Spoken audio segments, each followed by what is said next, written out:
In 2024, NASA's Human Research Program announced a startling discovery that would fundamentally change humanity's relationship with space. 5 decades of meticulous microgravity research, spanning from the Apollo missions through the International Space Station era, revealed that astronauts living in space lose an average of 1 to 1.5% of bone density every month. Muscle mass deteriorates even faster, with some astronauts losing up to 20% of their muscle volume in just 6 months. Body fluids shift upward in the absence of gravity, creating pressure on the eyes that leads to vision problems, a condition known as spaceflight-associated neuroocular syndrome, SANS. The cardiovascular system weakens as the heart no longer needs to pump blood against gravity. Even the brain shows structural changes, with some studies indicating potential cognitive impairment after long-duration flights. Dr. Sarah Chen, NASA's lead researcher on the Human Research Program, stood before Congress delivering what would become known as the Space Health Crisis Report. The data was undeniable. Humans simply weren't designed for long-term life in zero gravity. Current countermeasures, 2.5 hours of daily exercise, medication, specialized diets, only slowed the deterioration. They didn't stop it. This health crisis sparked a global technology race, unlike anything seen since the space race of the 1960s. SpaceX, Blue Origin, Vast Space, Orbital Assembly Corporation, even international players like the European Space Agency and the China National Space Administration, all were suddenly chasing the same holy grail, artificial gravity. The science was well understood. According to Einstein's 1905 special theory of relativity, gravity and acceleration are indistinguishable, a principle he called the equivalence principle. This means a continuously rotating space station could create the sensation of real gravity for astronauts through centrifugal force. In a rotating environment, inhabitants would be pressed against the outer rim by centrifugal acceleration, experiencing what feels exactly like gravitational pull. Through this elegant physics principle, humans could keep their feet on the ground, walk normally, and maintain their health even in the vacuum of space. But the engineering challenges were immense. Previous attempts at artificial gravity had been limited to small-scale experiments or remained theoretical concepts. The Gemini 11 mission in 1966 had attempted to create artificial gravity by tethering the spacecraft to an Agena target vehicle and spinning the combined system, achieving only a minuscule 0.0015 green. The proposed Stanford Torus of the 1970s remained a paper concept due to its enormous scale and cost. Now, with private space companies possessing unprecedented funding and technological capability, these dreams were finally within reach. The Voyager space station, scheduled to begin construction in 2025 by Orbital Assembly Corporation, wouldn't just be humanity's first commercial space hotel. It would be the proof of concept for a much larger vision, one that would forever change how humanity lives among the stars. Dr. Elena Vasquez, 34, was an MIT-educated astrophysicist and chief design engineer at Vast Space, one of the most ambitious companies in the artificial gravity race. Born in Barcelona to a family of engineers, Elena had dreamed of space since childhood. Her doctoral thesis on rotational dynamics in large-scale space structures had caught the attention of Vast's founder, tech visionary Jed McCaleb. For the past 3 years, Elena had worked obsessively on a single project, Haven 2, intended to be the world's first commercial artificial gravity space station capable of supporting long-term human habitation. At Vast headquarters in Houston, a gleaming facility that rivaled NASA's Johnson Space Center, Elena studied the latest computer simulations in the company's state-of-the-art virtual reality chamber. Surrounded by holographic displays, she walked through a digital representation of Haven 2. The massive 150-meter diameter ring rotated gracefully at 4.2 revolutions per minute, generating artificial gravity equivalent to Earth's gravity through the magic of physics. The simulation was so realistic, she could feel the subtle tug of centrifugal force as she moved through the virtual corridors. The Haven 2 design was revolutionary in its hybrid approach. Unlike previous concepts that were entirely rotating or entirely stationary, Haven 2 would consist of 2 distinct sections connected by a sophisticated bearing system. The central hub would remain stationary, providing a microgravity environment perfect for scientific research, manufacturing processes that required weightlessness, and docking operations with visiting spacecraft. The outer ring would rotate continuously, creating artificial gravity for crew quarters, recreational areas, dining facilities, and medical bays. Elena's phone buzzed with an encrypted message. The caller ID showed Dr. Sarah Mitchell from NASA's Commercial EO Destinations program. Elena's heart raced. NASA had been evaluating proposals for the International Space Station's replacement for over a year. This call could change everything. "Elena, we need you in Washington tomorrow morning. Urgent meeting about the ISS successor program." "What's the nature of the meeting?" Elena asked, trying to keep her voice steady. "Full technical review.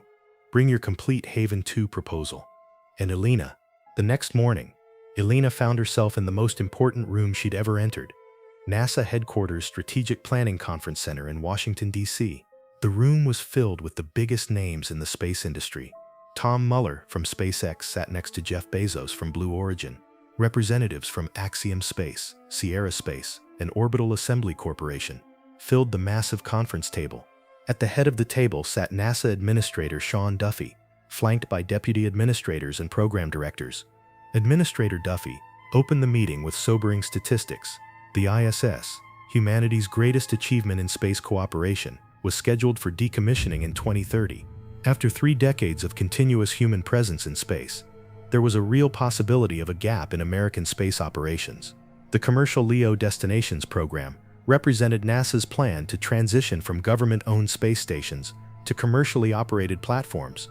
But this wasn't just about maintaining presence in low Earth orbit. It was about preparing for humanity's next giant leap, permanent settlement throughout the solar system. Dr. Mitchell, NASA's lead technical evaluator, outlined the requirements. The new station must support a minimum crew of 6 continuously, with surge capability for up to 12 during crew rotations. It must be operational for at least 15 years, with the potential for expansion and upgrade. Mission duration capabilities of up to 1 year per crew member were essential for Mars mission training. And here was the critical point that made Elena's pulse quicken. Innovative solutions for crew health protection were not just desired, they were mandatory. Tom Mueller from SpaceX raised his hand. "Administrator Duffy, what's NASA's position on artificial gravity? Are we looking at this as an experimental feature or a core requirement?" Duffy exchanged glances with Dr. Chen, who had authored the damning health report. "Officially, artificial gravity is not a requirement for the Commercial EO Destinations program. However, given the compelling evidence about the health impacts of long-duration spaceflight, NASA is extremely interested in stations that can provide artificial gravity capabilities. We view this as essential for the future of human space exploration." The room's energy shifted. Everyone understood the subtext. NASA might not be requiring artificial gravity officially, but any proposal without it would be at a severe disadvantage. Linda Park, CEO of Vast Space, stood to present the company's proposal. Elena had worked closely with Park to develop not just a technical solution, but a business case that could revolutionize the space economy. Park began with a startling projection. By 2040, the space economy was expected to exceed $1 trillion annually. But that growth required one fundamental breakthrough: making space a place where humans could live and work long-term without destroying their health. Elena took over the technical presentation, her years of preparation paying off. The Haven 2 space station represented a completely new paradigm in space architecture. The central hub, 50 meters in diameter, would house docking ports compatible with all current and planned spacecraft, from Dragon and Starliner to future vehicles like Blue Origin's New Shepard successor and SpaceX's next-generation crew vehicles. Advanced life support systems based on closed-loop environmental control would recycle air, water, and waste with 95% efficiency. But the revolutionary feature was the rotating habitat ring. At 150 meters in diameter, the ring would complete one full rotation every 14.3 seconds, creating a perfect 1 grand artificial gravity environment. The ring would be divided into multiple levels, each optimized for different functions. Level 1, the outermost ring, would provide full Earth gravity for crew quarters, medical facilities, and areas requiring normal human motor function. Level 2, slightly closer to the rotation axis, would provide 0.7 gravity, perfect for exercise and rehabilitation. Level 3 would offer boson gravity, ideal for recreation and social spaces where the reduced gravity added an element of fun without completely disorienting visitors. The most innovative aspect was the transition system between the microgravity hub and the artificial gravity ring. Elena had developed a series of graduated transition zones that would allow crew members to adapt slowly to changing gravity levels, preventing the disorientation and nausea that had plagued earlier artificial gravity experiments. NASA's reaction was immediate and intense. Questions flew from every direction. How would the rotation affect sensitive scientific experiments? Elena explained the advanced vibration isolation systems and the fact that the central hub would remain completely stationary. What about the psychological effects of living in a rotating environment? Elena presented data from extensive ground-based simulations showing that rotation rates below 4 RPM were well tolerated by most people. How would emergency evacuations work? Elena detailed the multiple escape pod systems and the ability to quickly access the stationary hub from any point in the rotating ring. Dr. Chen asked the critical question: what evidence do you have that this level of artificial gravity will actually solve the health problems we're seeing in space? Elena had been waiting for this question. She presented data from centrifuge studies, parabolic flight experiments, and computer modeling that strongly suggested that even partial gravity would dramatically reduce bone loss, muscle atrophy, and cardiovascular deconditioning. While they couldn't be 100% certain without actual long-term testing, the physics and biology both pointed to artificial gravity being a game-changing solution. The meeting concluded with NASA requesting detailed technical proposals from 3 companies: SpaceX with a traditional microgravity station, Axiom Space with a modular expansion approach, and Vast Space with the revolutionary artificial gravity design. Elena returned to Houston energized but exhausted. Over the next 6 months, her team worked 18-hour days developing the most comprehensive space station proposal ever submitted. They created detailed engineering drawings, ran thousands of computer simulations, built scale models, and even constructed a full-size prototype section of the rotating ring in Vast's test facility. The breakthrough came when Elena solved the mass balancing problem that had plagued all previous large rotating space structure designs. Instead of trying to perfectly balance the entire ring statically, she developed an active mass management system. Liquid ballast tanks throughout the ring could be automatically adjusted by computer-controlled pumps to counteract any mass imbalances caused by crew movement, equipment changes, or cargo transfers. Advanced sensors would continuously monitor the rotation dynamics, and artificial intelligence algorithms would make real-time adjustments to maintain perfect balance. In December 2026, NASA announced its decision. Vast Space had won the commercial EO Destinations contract with an unprecedented $28 billion award, the largest single space contract in NASA's history. Haven 2 would become America's next space station, with construction beginning in 2027 and operational capability targeted for 2030.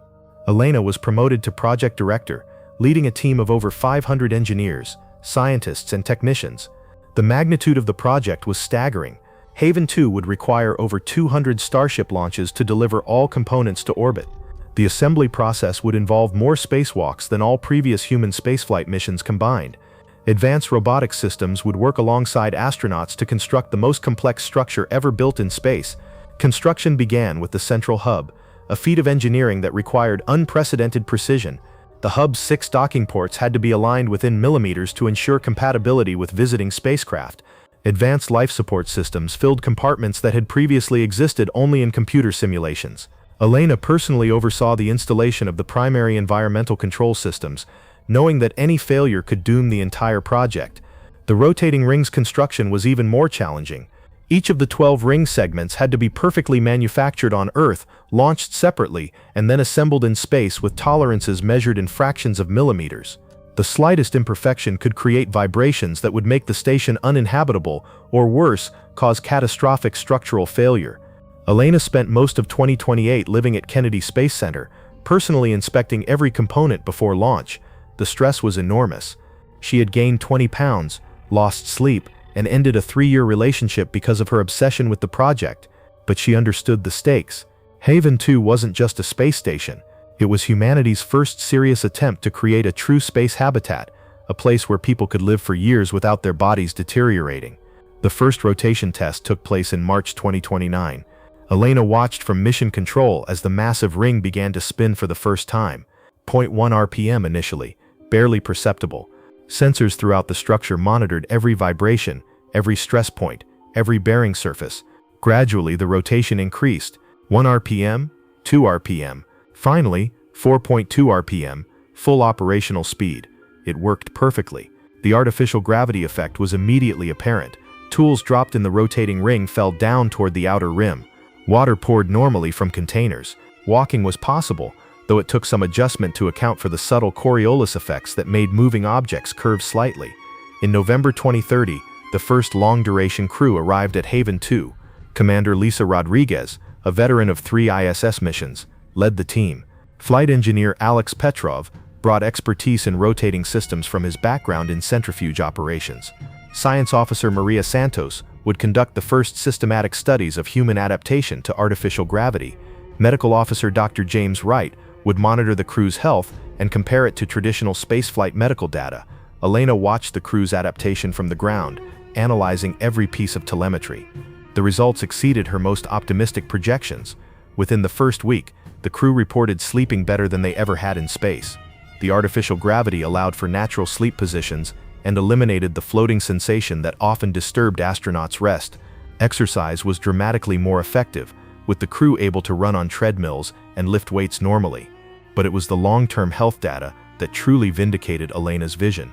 After 6 months on Haven 2, the crew showed none of the bone density loss, muscle atrophy, or cardiovascular deconditioning typical of spaceflight.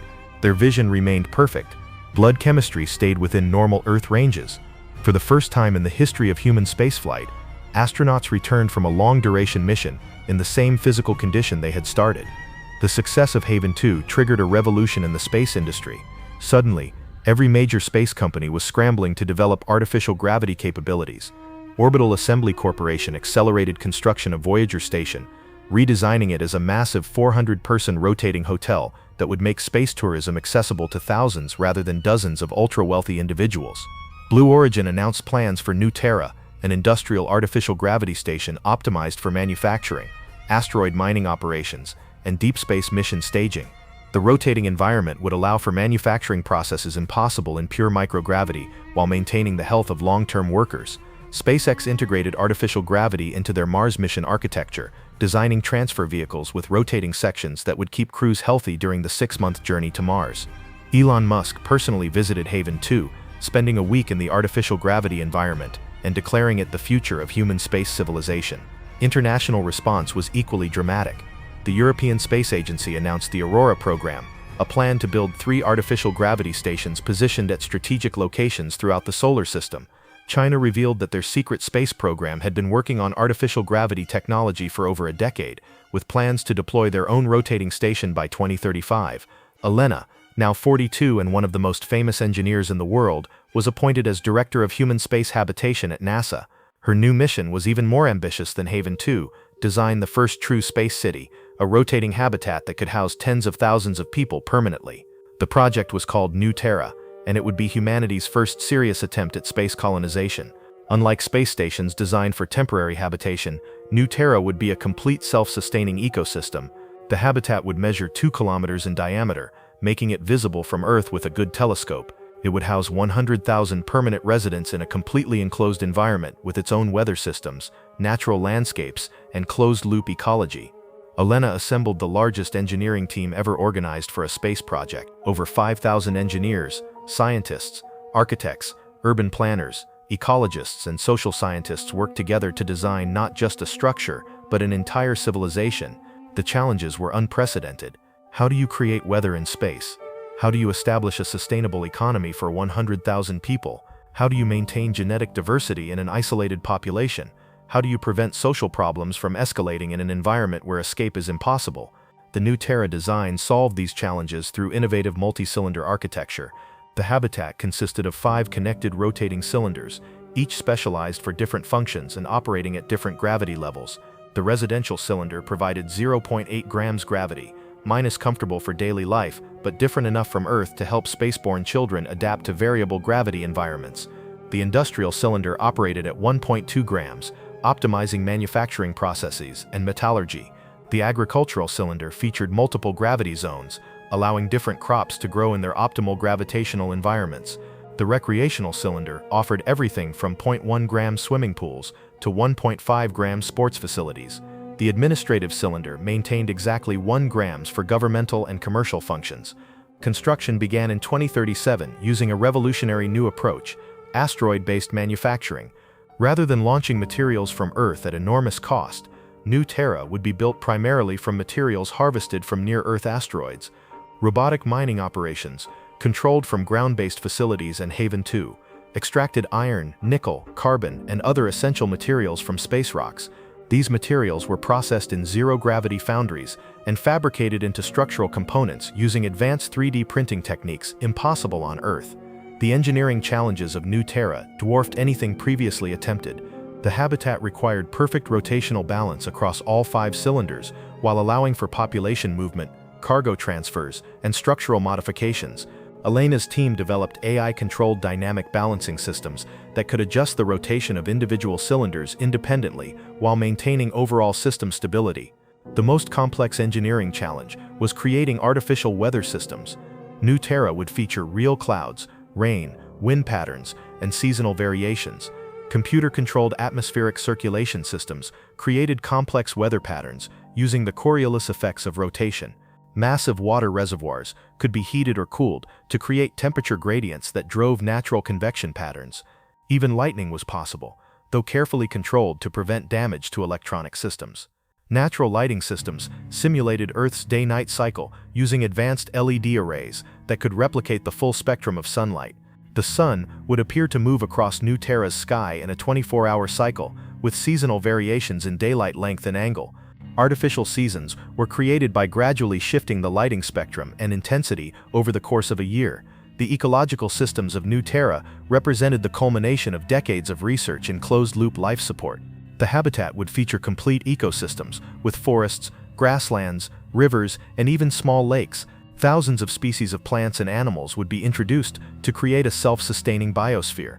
Waste processing would be handled entirely by biological systems, with human waste processed through constructed wetlands and used to fertilize agricultural areas. In 2045, the first residents moved into New Terra. Elena, now 51, was among the first 1,000 colonists. She had spent over 20 years of her life working toward this moment. Standing in New Terra's Central Park, a real park with real trees, grass, and a stream that wound its way through the habitat, Elena felt a profound sense of accomplishment. Children played soccer on real grass under an artificial but convincing sky. Elderly couples walked hand in hand beside streams that flowed in complex patterns, influenced by the Coriolis effects of rotation. Birds flew overhead, their flight patterns adapted to the artificial gravity environment. This wasn't just a space station or even a habitat. This was home for 100,000 people who had chosen to make their lives among the stars. New Terra's success inspired dozens of similar projects throughout the solar system. Luna City, built in Earth-Moon L5, specialized in scientific research and served as humanity's primary deep space observatory.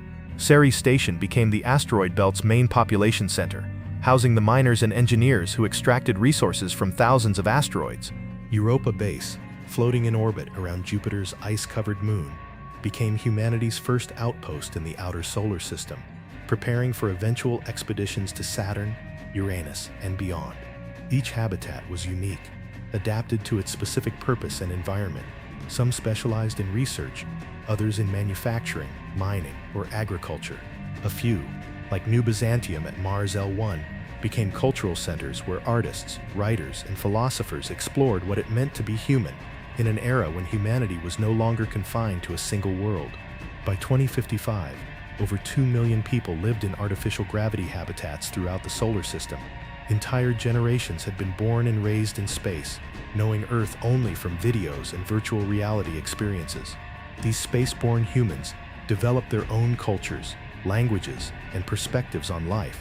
They were taller than Earth humans due to reduced gravity during growth, more comfortable with three-dimensional thinking and movement, and possessed an intuitive understanding of orbital mechanics and space technology. Elena, now 62 and a grandmother to 2 space-born children, reflected on the transformation she had witnessed. In just 30 years, artificial gravity had changed everything. Space was no longer a place humans visited briefly before returning to Earth. It was a place where humans lived, worked, loved, raised families, and built entire civilizations.